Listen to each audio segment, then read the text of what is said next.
We had an action-packed day on day one, and the same day two in Appleton.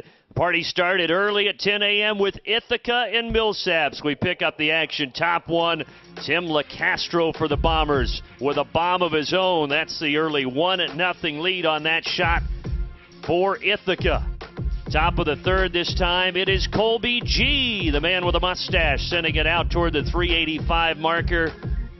Coming in to score is Christian Brown, and Ithaca had the 2-0 advantage.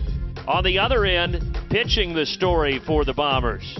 Pendergrass would go 7 1/3, and really keeping the hitters off balance for Millsaps all morning.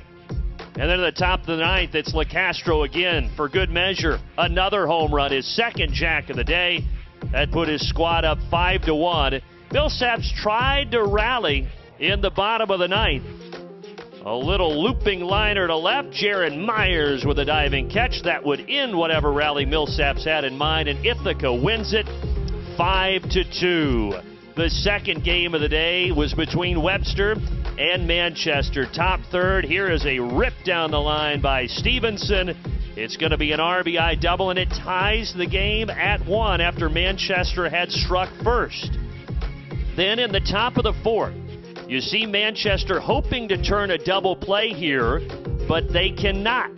Beating out the throw at first, that would put Webster up 2-1. They would score another run to go up 3-1 in the fourth, and then in the bottom of the inning, Webster does turn the double play. 4-6-3 twin killing, no damage done.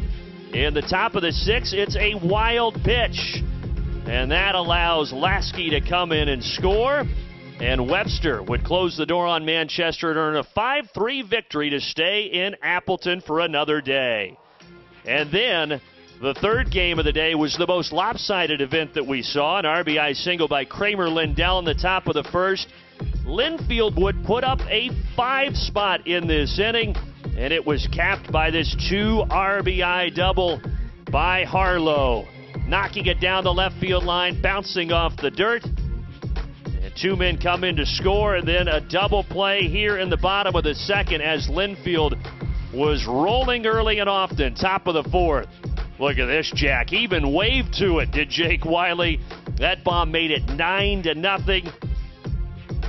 And on the other end, with that big lead, Linfield just did not have any hiccups. On the mound, it was Thomason. He went a complete game.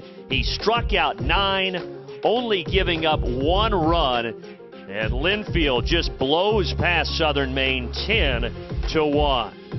And the nightcap, it featured Stevens Point and Kane, and it was a dandy.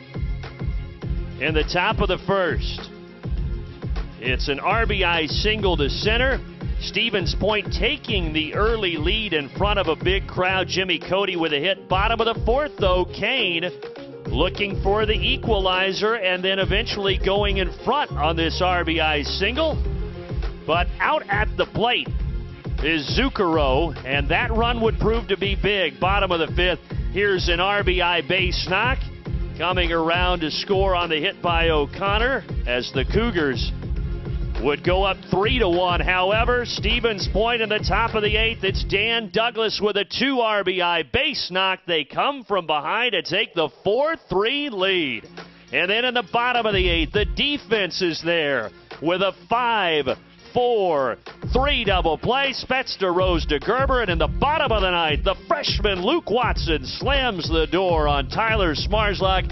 Stevens Point come from behind, wins 2 days in a row in front of the large crowd.